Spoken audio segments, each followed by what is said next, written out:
Hey guys, welcome back to another part. Said, you know, why, how long you... Hey guys, welcome back to another sequence in our father-son group build featuring the 2005 Mustang. You know, it's been a couple months now since I had the car, and we've done a couple things and had some things done to it, none of which I was able to record because, well, I'm not really set up to record that stuff yet, but I do hope to do that in the future with other projects. But I just wanted to bring up to speed where we are with the car, okay? So here we are. So last time we looked at the car, she was in fairly decent shape, but she had some rust damage, which I know you think of a Mustang and you go, rust damage? But rust damage on these newer cars, from what my experience has been kind of not really there, but this car did have rust. And what it had to, what it was basically started here at the filler cap. There's a drain under the filler cap that got clogged apparently at some point years ago, and every time it would rain, water would come into the cap, sit here, rust this out, and then it also drained down and caused rust in the fender area. We had a lot of rust right along this lip here, and also the panel, the quarter panel, was dislodged from the rocker down here. So even though we're not building a show car, we wanted the car to be solid, so we sent it out to get done. Interesting fact, I had a really hard time trying to get people to give me a quote or even give me a quote to do the work on this car. As it turns out, one guy actually came clean on it. And it's like, body shops in New Jersey, they don't want to do rust work anymore. They actually seem to have gotten rid of the tools for manipulating metal and all that stuff in favor of just doing the crash work. Okay, all they want to do is get cars that have been wrecked and where they can just remove and replace parts and deal with the insurance companies. So it's funny because years ago I remember the body shops never wanted to deal with the insurance companies. Now that's what they want, only insurance company work. So I got turned away from a whole crap ton of body shops. One shop that did give me a quote, or actually the second shop that gave me a quote, gave it to me for almost like $8,000 to do just the work that I pointed out and painting the roof, only half the car, the roof, the trunk, and the 2 quarters. That was it. And they wanted over $8,000. Okay, so luckily for me, my cousin happens to work at a body shop. He's not a body guy himself, he just works at the shop, so I went to them. They gave me a price I couldn't beat, and they did the work. So as you can see here, and I'll put pictures in of what it looked like beforehand, but when they took the car apart, there was rust down here. Obviously the rocker was almost gone down there. They had to rebuild that. There is a component that sits under here. It's a box-like component that goes behind the bumper here. I'll show pictures. It was gone on this side, completely gone. They had to remanufacture the whole thing from scratch.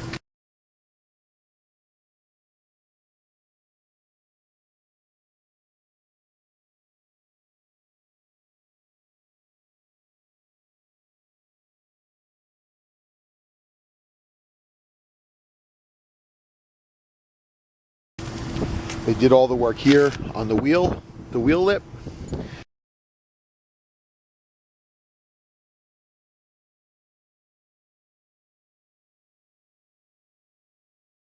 And of course they did the working around here on the fuel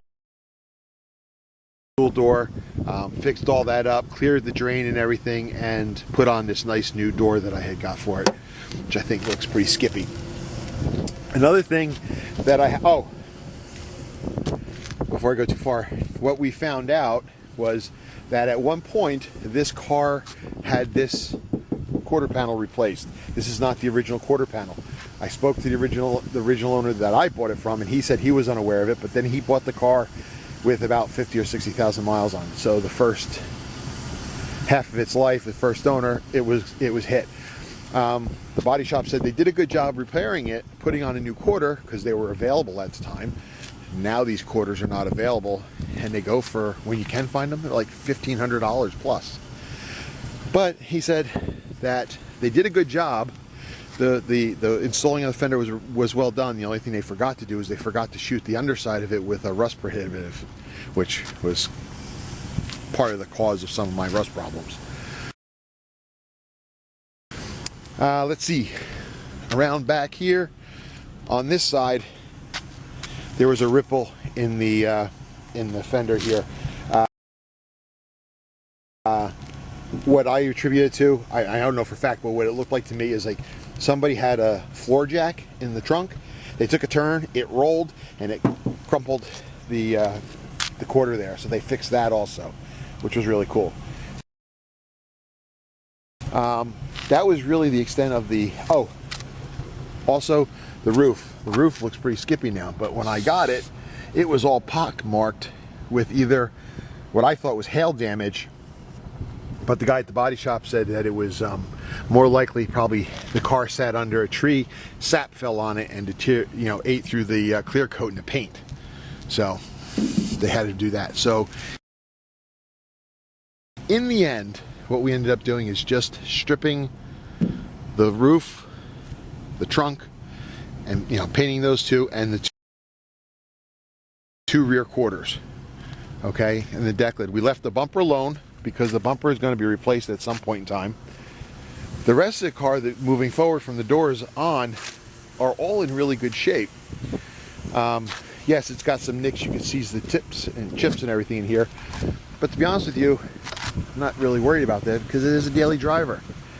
And I didn't have them do the hood because this is going away. I already have intentions of getting a new hood, and it didn't make sense for me to have them strip and put all that effort into making this nice and good when I'm only going to take it off in a couple months, maybe, hopefully, and replace it with something fiberglass. So that is where we are with that. That's why it looks like that. But again, I start getting excited about the work getting done, and I got to realize, daily driver. If I make it too perfect, I'm not going to want to drive it. It defeats the purpose. The other thing we did is, if you remember from the first video, is we had louvers on here. We had those taken off. My son went out and purchased us these Eleanor scoops, which I think look really, really cool. The plan is to go along with these Eleanor scoops is there's another scoop that goes down here in this hockey stick area, they call it, the way the molding is.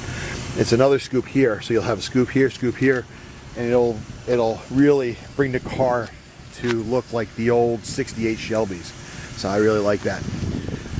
Another component that I got for the car while it was in a body shop, but we haven't put on yet, we're going to do as much work as we can ourselves.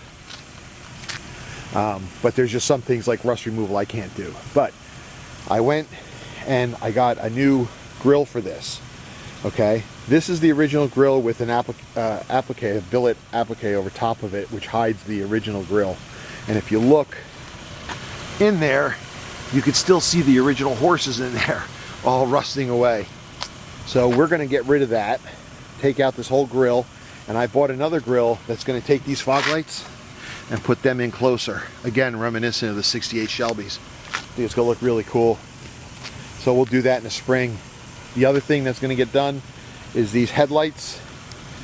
These are aftermarket headlights. I really like these headlights, but some of these bulbs in here aren't working anymore, and they're smoked. Driving this car at night sucks. I have to drive with the high beams on and the fog lights on to see. So you can get them. I'm going to order them. A whole new set of headlights just like these, but not smoked.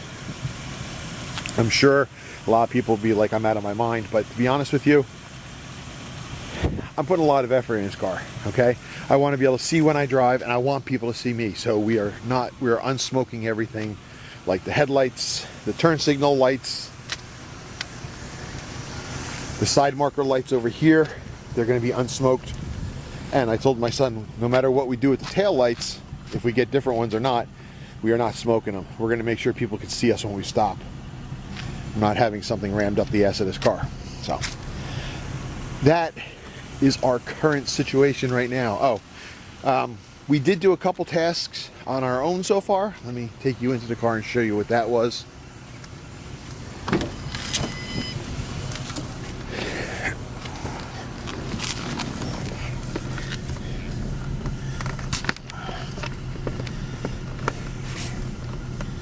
Okay, when I got this car, it was the standard dash. It only had the 4 gauges, so it had the tach, the fuel, temperature, and speedometer. That's all it had.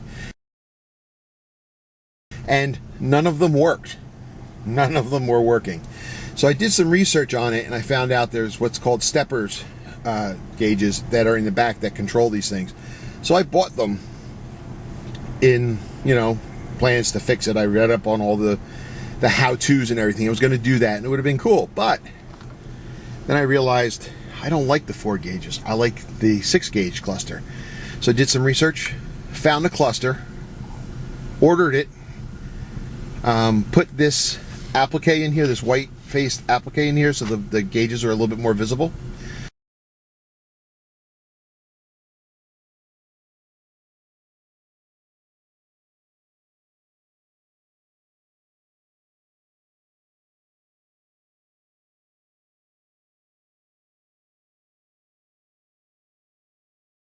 So that's nice. Got that from American Muscle. Now again, I have the 4 gauges, and my speedometer now goes to 140 instead of 120. One other thing we did is behind here to work there's actuators that work the temperature, the defroster and the heater to go up and down and all that stuff. Those actuators tend to go bad. So we pulled that out, which required taking the glove box out. We had to take the airbag out to get into that, to take that out and replace that, but all that's good. So those are just the 2 things that we did so far, and then somebody else did our body work. So now it's on to the next step.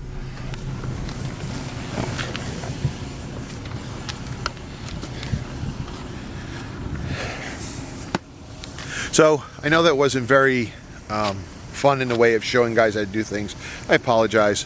Like I said, moving forward in the future, I hope to be able to do more how-to stuff on the car, but I just wanted to bring up to speed to what we're doing so far. So I think it looks pretty cool. I'm pretty happy with the look of this car. I really am. So anyway, guys, till next time, be strong.